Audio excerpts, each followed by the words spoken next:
Welcome to Her Drive, the podcast where we explore the unmarked roads to success, the heart-driven journeys of women forging their own paths, and the transformational power of stepping fully into desire, purpose, and embodied leadership. I'm your host, Cynthia Cromblett, and in this space, we dive deep into raw, unfiltered conversations that are aiming to inspire expansion, courage, and deepen into our connection. Today, I'm thrilled to welcome an unstoppable force in the world of entrepreneurship. Sigrun is here. She's a powerhouse business strategist, TEDx speaker, and mentor to thousands of women worldwide. Sigrun has made it her mission to help female entrepreneurs turn their vision into a thriving, scalable business. I'm so excited to have you here. Welcome to Her Drive, Sigrun. Thank you for having me, Cynthia. It is my pleasure. So I first want to just give some folks a background of kind of just you as a person, who you are, where you live, and then we can get into the meat of your work and your personal journey. I'm originally from Iceland, Mm-hmm. but when you are from an island, at least that's how I felt coming from an island. I wanted to study abroad. And so I moved to Germany when I was 20 years old. And one thing led to another. And now I live in Switzerland and spent my time between Switzerland and Iceland, two beautiful countries. And about 12 years ago, I got very sick. And that led to me starting my own business, which I've been doing now for the last 11 years. Mm-hmm. Yeah. So why would an illness lead to you needing to start or wanting to start your own business? I got a lot of pain in my body, and the advice I got after visiting numerous doctors and getting not so helpful advice in the beginning, but finally finding some doctors that listened to me and wanted to help, telling me to take lots of breaks. So if I want to work at the computer, they say you need to take lots of breaks throughout the day. You need to go out for a long walk. And basically, if you continue what you are doing, it's going to kill you. Well, not literally, but it's going to ruin my body. My body was just sick from sitting at the computer, possibly with some posture issues, but also being an A-type, ambitious woman who is very focused and wants to achieve a lot. And then I had bad working conditions.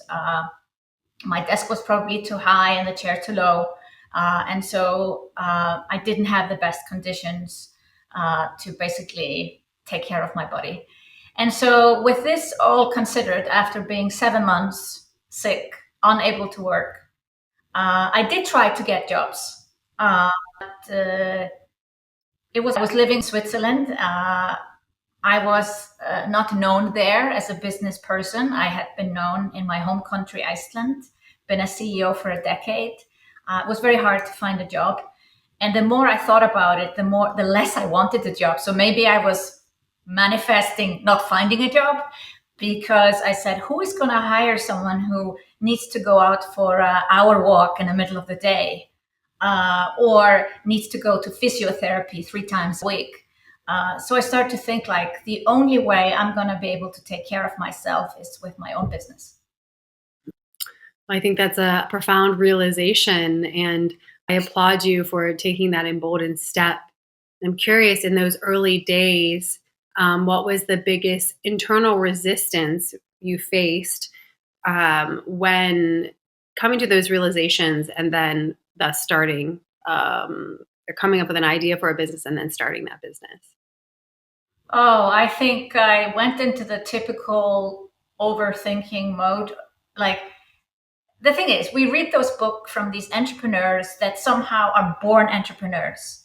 And then I am in my early thinking, I want to start my own business, but I'm like, oh, I was not born an entrepreneur. I didn't sell any cards when I was 6 years old or do a lemonade stand or anything like that.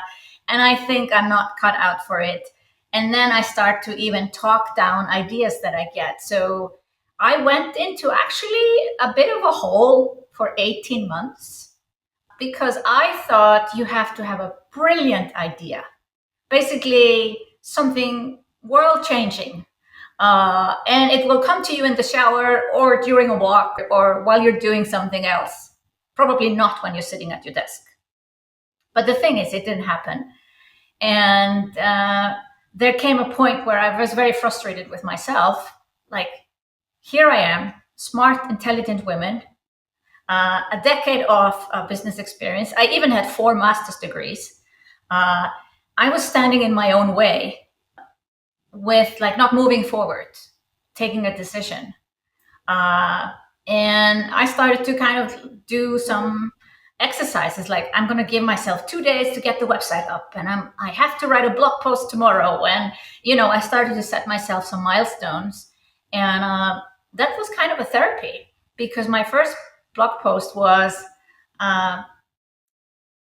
why stop overthinking is the only way, or something like that. Like, it was just basically, I was talking to myself. And then the next blog post, if I remember correctly, was how to discover your childhood passions, and turning your passion into profits. It was like ongoing theme to find my own way. After doing that for several months, I had an insight, like, if I'm struggling with this, there might be others struggling with it. So my first product or program I created in my online business was how to find your true passion and the right business idea. And it was like a free program, because I was still not sure, like, with which path I'm taking, is it going to work? But I had been a Dale Carnegie trainer. And as I said, I had, I was doing personal development, reading books and reading about passion and all these things. And I was actually able to help people with it. Something that I was struggling with, which is so funny. Often the things that we can't figure out ourselves, or at least we are learning to figure out, if we teach them to others, that helps us at the same time. Mm-hmm. Yeah, I just came a few weekends ago out of a beautiful plant medicine ceremony, and the shaman was reminding everyone every day, like, you are the medicine. You are drinking medicine, but just remember, you are the medicine that you need. And I think that totally aligns with what you're saying. Like, by teaching others what you're learning or what you need, you embody that much further, and it just becomes like fixed within your system. So I love that you figured that out. My question is, did you have any type of like imposter syndrome, or moments where you're like, I'm teaching people and I don't really know if this is going to work? Or was there already this base level of confidence in yourself based on previous experiences, accolades, education, etc.? I think the more educated you are, more experienced you are, the bigger the imposter syndrome is. Because then you know what you don't know. And those who think they know everything, they will not have an imposter syndrome. So I find that very interesting. I actually think more women have this imposter syndrome. And it's typically women with lots of experience who definitely know and have expertise. Yes, I had doubts. And that's why I did for free in the beginning. That made absolute sense to me. It's kind of like, I'll do a free program. If it doesn't work out, people cannot be as upset as if I had charged them. So that was kind of, and in a funny way, this became many years later the way I teach women today. Offer a free course, because if it doesn't work out, well, nobody's going to ask for a refund. They'll just drop off and stop attending your lessons. Mm-hmm. And, so it's funny. I was doing this 2014, and then in 2018, and I started to teach women how to do this. Basically, you have an idea, you want to go online. How about offering a free course to basically figure out if you like it and you can actually help people? And it can be a little bit messy. It doesn't need to be perfect. Better done than perfect. Yeah. So definitely I had doubts. And after this course, I wanted to help people then take the next steps, like actually start an online business. And I'm like, but I'm a beginner. So how can I teach someone what I just learned myself? Mm-hmm. And I remind everyone that goes through this now and later, you just have to be 2 steps ahead.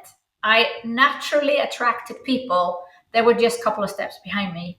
They were still in that, finding passion, finding business idea phase. And I had already figured out I want to help women doing that. So when I went further and learned how to launch, I first learned it from someone.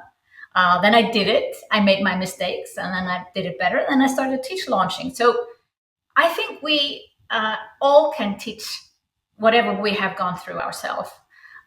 It's more trying to teach something that you don't know and be just very honest about it. Say, hey, I learned this 2 months ago. You want to learn it from me? Yeah. Yeah. I think that's a really powerful way of staying in integrity and also inspiring others. Because I think if we look at people who like just gone through it, it's like, okay, that maybe that's really fresh in them. They're going to be most aligned with understanding that this is a new path. And I think many times as we advance, we forget those. I don't know what the term is, so maybe you can help me here. But basically, you forget what it's like to be a beginner and all those little nuanced steps that it takes or feelings that arise. So, yes, I absolutely love that so very much. So, you work with a lot of female entrepreneurs, from what I gather. And I'm curious, what's one habit or trait that separates those who reach seven figures from those who struggle to break through and even get their business up and running? Yes, I love this question because I have been pondering on this question for probably more than 10 years. I find it fascinating that you can give people all the strategies in the world and all the support, and some are going to make it and some are not going to make it.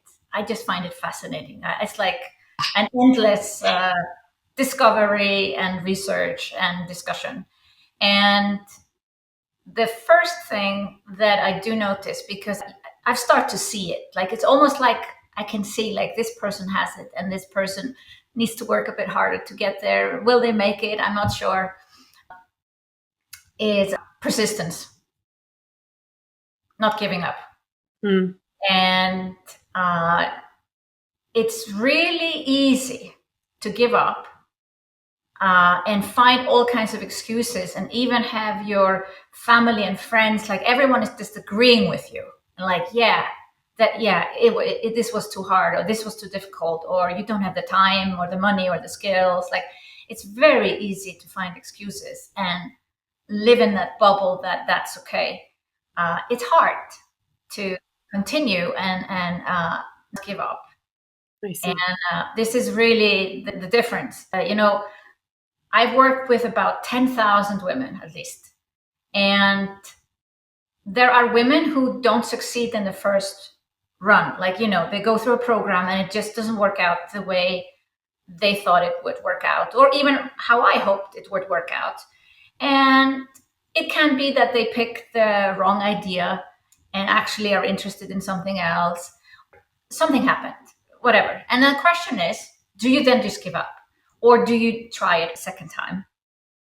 And I love, there was this woman, she had a full-time job and she was going through one of my programs. And she picked an idea, which is very popular, like helping people declutter their homes. And, when I hear that idea, it works for many and it can be a business. But for her, it kind of didn't work out. So she didn't really have success with this idea. And so then the program is over. And I'm thinking, okay. And since I have a lot of students at the same time, I didn't really know what's going on for her. But suddenly, a year later, I hear from her. And what she did, she repeated the program on her own. And she makes now 6 figures teaching women how to make soap.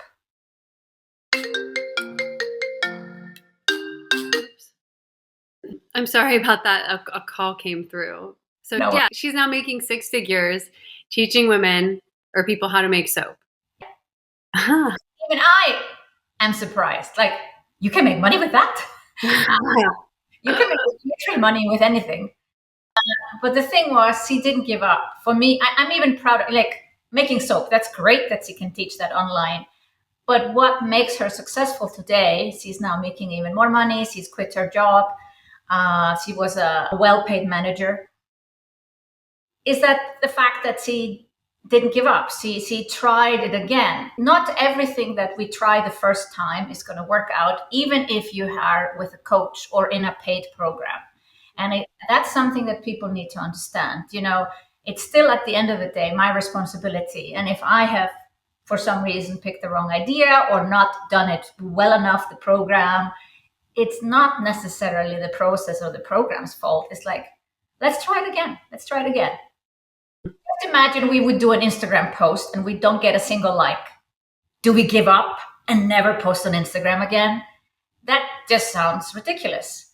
But a lot of people do that and give up. Yeah. I feel you. So to me, it sounds like first a person has to have the audacity to even try, then the tenacity to keep going and failing forward, right? I think like through failure, we find success and we grow thicker skin, better awareness of might be better. And something that I've been enacting a lot more in the last year or two is like, it's not perfectionism, but if I feel like I could do better with something, then I just take that extra time to do it. It's like I hear in the back of my head, just do it the right way. Yeah. Yeah. Yeah, I started my online business, was doing one-on-one coaching, which is very typical. Then I went to groups and then I did online courses. And it's also understanding that we have to find our own path. It's very good in the beginning to follow a strict process. Do this, do that, but at some point you have to find your own way. And I was always looking what others are doing. And I created a 12-month program. And I'm like, this is going to be amazing. They're going to learn everything they need to know, from finding their passion to starting their online business, to creating their website, to sending out emails that sells, and doing webinars and launches, who knows, everything. And I was so, so proud. And then 1.5 years into the program, I realized that probably only about 10% were successful with this program. And I read somewhere at the same time that this is the average completion rate in online courses is about 10%, or between 8 and 15%. And frustrated with my students. I'm like, why are they not doing the work? I'm doing all this. I'm creating. So each month I delivered almost like a course. And the next month, another course. Probably I overwhelmed them with too much content. I didn't see that at the time. And I got then frustrated with myself. I said, well, I'm the teacher. I'm the course creator. So if they're not doing the work, what can I do? And in the summer of 2018, I decided to come up with a challenge, an 8-week challenge, where they would all create a course. Everyone creates a course at the same time. And I'll tell them every week what to do. And there were women in my program that had not watched a single video. They'd been there for 6 months and not done anything. And suddenly I got about 50% of the women who were in this paid program to participate in this boot camp. And I realized that, and this is not just in my programs, this is generally online courses and just how the world is now, there's an overload of information. And you don't know what to do next and what to do. And when I say people have to move forward, they have to not give up and be persistent. The thing is, there's just too much. They don't know where to go. And I decided you have to do the opposite. I stripped everything away. And I gave them very little information what to do every week. And now 90% were completing. And so I went from 10% completion rate to 90% completion rate by taking information away. And by giving just bite-sized information and then lots and lots of accountability. I became like a drill sergeant. It's like, you do this, there's a deadline this week, and no, can I do it next week? No, you cannot. You have to do this week. And after this summer of 2018, I changed the way I teach completely. And it became an ethical thing for me. If someone joins my world, I will make sure you finish. And this has now guided me, since 2018. I no longer, I don't sell any programs where I don't make sure that people finish. Uh, and I think this is, because I discovered this is what makes people successful is when they finish, is when they complete, when they don't give up on themselves. So Mm-hmm. it's almost like a pact that I now make with my students. If you sign up, I also have no refunds. I have a no refund policy. I have limited access to my programs, so no lifetime access. Everything is geared towards helping women not give up. Oh, I think that's so beautiful, especially living a day and age where it's so easy to slip in and not be accountable. And I have found that so many of us, I've made like pacts with friends and different groups to just create accountability groups for a myriad of things. And I've noticed you mentioned you're kind of like a drill sergeant in that. I take them very serious, and I can see when others are kind of slipping. And I love that you create this beautiful accountability, and it makes it more, to me, it seem more urgent. And as a person each week is accomplishing these little micro tasks and assignments that's building out something bigger, they can then see what's going on, and they're getting that like dopamine hit and all of the chemical endorphins coming from achieving and staying with the pace. So I want to applaud you in coming to that realization and changing your style completely. Yeah, and it's. I often think if I had not changed, I would probably have made more money. But I can sleep better at night. I can sleep Yeah. better at night knowing that when someone pays for my program, you know, there's a 90% chance they'll finish. There's always 10% that maybe have some life circumstances where it just makes it impossible. But that gives me a really good feeling, Yeah. uh, knowing that they will finish. Yeah. I imagine so. Yeah. Speaking of money, many entrepreneurs really focus on their first sale. Is that where you get them? Or are you helping them frame it of not just the first sale, but the strategies that maintain momentum and build out the amount of sales that they make? The first program that most of my students go through, I am having them all create a course. That was my original idea. Like they create something tangible and it's for free, the course. That's my kind of theory, since that was the first thing I created myself. Is it can be a little bit messy. It doesn't need to be perfect. You can just host it in a Facebook group or do something really easy. Don't need a teaching platform. And it's 4 weeks. So there's some sort of a transformation, because then you have, if you offer a weight loss program, people have lost a bit of weight. If you are helping people with a career, maybe they've gotten a first interview. Like a lot of things are possible in 4 weeks. And throughout these 4 weeks, what's happening to the women themselves is like they are seeing, I can do this. Some of them are doing their first Facebook Lives. They've never created a group before. They have never had a group. Maybe they've done one-on-one coaching for 20 years, but they've never had a group of people on a Zoom call. And so they're doing all these firsts. And even though when I present my programs, they're very, let's say, very tangible results that I want people to achieve. What really gives me the most joy is when I see they start to, what do you call, they start to believe that they can do more. And yes, of course, I want them to have sales at the end, and we teach them how to do that. But this magical transformation, when a woman who has all these doubts in the beginning, and then she kind of starts to like, well, if I could do this.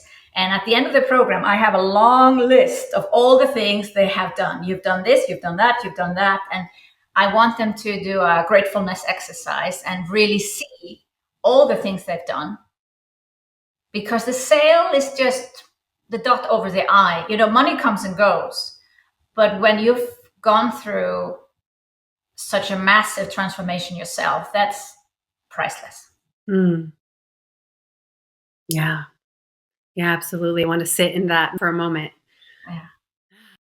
For those listening who want to step forward and engage more with an audience or build their visibility, what are some tips that you'd recommend for them to take those initial steps and moving through maybe the discomfort or what may arise in putting themselves out there? The first thing I suggest that anyone does who is starting anything is to do a survey or poll online. Look for people that have a problem you want to solve. And the sentence you should be using is something like, I'm looking women 50 plus who are going through menopause and they want XXX. Please fill out this survey by so and so. The thing is, we need to find an audience. And in the beginning, it could just be 3, 4, 5, and maybe 10 people that fill out a survey. But then we can hop on a call with a few of them and really figure out if this is something. And even on those first calls, you could possibly sell a coaching call. It can start so easy. I think a lot of people start with like, oh, let me create a website. Oh, let me post on social media every day. Are you building a business with that? I'm not so sure. Not everyone does. You can, if you have a website and you're posting every day on social media, there's no guarantee of you making money there. But if you take it more concrete step towards actually talking to real people on Zoom or in person, and finding out what they want and then give that to them, then you can have a business quite fast. Yeah. Yeah. When I hear all of that, I think of the term market research, like do really good market research on whatever your idea might be. Yeah. Yeah. Because there are a lot of problems in the world. And it might be your passion to, I don't know, save the planet, but who's going to pay for it? So we need to make sure that we are good at it, that we love doing it. The world needs it. And last but not least, and probably most important, someone is willing to pay. Yeah, I mean that's a big part of owning business, right? Is that transaction. Well, I'm curious if you could go back and give your younger self some words of wisdom. What age would you go, and what advice would you give? I was 16 years old when I got really upset about the world. And I basically became a feminist at the age of 16. I was doing a course. It was a course at a dressmaker's home. We were there in the evening learning how to do sewing patterns. I was pretty advanced sewer myself, like I was making my own clothes. And all the women with me, we were maybe 8 women. I was 16. They were in the 40s and the 50s. And they all had not made their dreams come true. And they went on and on about, oh, because I got married, because I had children, blah, blah, blah, all these excuses, time, money, skills, you name it. And of course, society almost like supported those excuses. That's what I said at the start of this episode. Like, it just makes me mad that you get like supported by your friends and family when you bring up excuses. And unless you have surrounded yourself with the right people who don't allow you to use all these excuses. And throughout this course, I learned how to do sewing pattern. I have forgotten how to do that today completely. I had no idea. But it was life-changing experience for me in a way that I decided never have a man stop me. I decided not to have children, actually, although I truly believe you can do both. I decided I was always going to make my dreams come true. And I decided I was going to do something about this, gender equality. And I became a very mad feminist. A man would try to open a door for me and I would wait until the door closed and then I would open the door myself. And it would have been nice if there was a little bird who would kind of tell me, Sigrun, you're going to make it. You're going to do it. It's going to take a few years. I only started this business 11 years ago, but I truly feel I'm doing this today. Like I am inspiring those women in their 30s, 40s, 50s, 60s, even 70s to go for their dreams. Yeah. Yeah. That's so beautiful. And I love that you bring it back to you were in a space where most of the women were older and they were utilizing excuses, and can totally identify that within some of the circles that I've navigated. And it's always broken my heart to see it. So I want to thank you for being someone who chose your path and is now, for the last over a decade, illuminating the path for others. It's very sacred work and important. So thank you for being a torch holder and a teacher for so many. Thank you for saying that. Yeah, it feels a privilege to be able to do what I do. It's basically, I love doing it. It's wonderful. Yeah, beautiful. Well, I'm curious, as we start to come to a close, what is one takeaway you want every listener to walk away with upon listening to this episode? I believe anyone can follow their dreams. And we never know, what's going to happen tomorrow. My dad has cancer, and what we always say, he's now traveling. He has lived 5 years longer than the doctors said he would live. He's still alive and well. But, live life now and follow your dream now. Don't postpone your dreams. Yeah. Yeah, beautiful. Thank you. And lastly, where can everyone find you, find your work, your courses, any speeches you've given? You can come to my website, sigrun.com, and there you will also find my TEDx talk. Definitely, that's one about passion, how to turn your passion into a profitable business. And anywhere on social media, Sigrun.com is my handle on Instagram, LinkedIn, and all the other platforms as well. And I do have a gift for your listeners. I wrote a book about my process on how to basically create a free course and use it as a kickoff for an online business.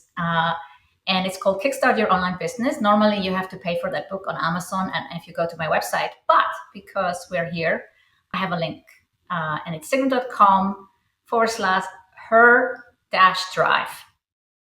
Beautiful. That is so generous. Everyone, I encourage you to please get the book. I'm absolutely going to. I appreciate your wisdom, your generosity, your leadership, and your time to be here and talk with me today. Thank you for having me, Cynthia. It's been a pleasure. Yeah, absolutely. And thanks to all the listeners for tuning in. As always, I encourage you to leave a review for this episode. It's very easy on every single platform. Basically, just have to scroll down and find the stars. It helps others find the show. And also, it helps provide feedback as to what you're enjoying about the guests that come on. And as always, I invite you to share this with anyone who you think it would touch their hearts, their heads, their spirits. And again, thank you for tuning in. Have a great day.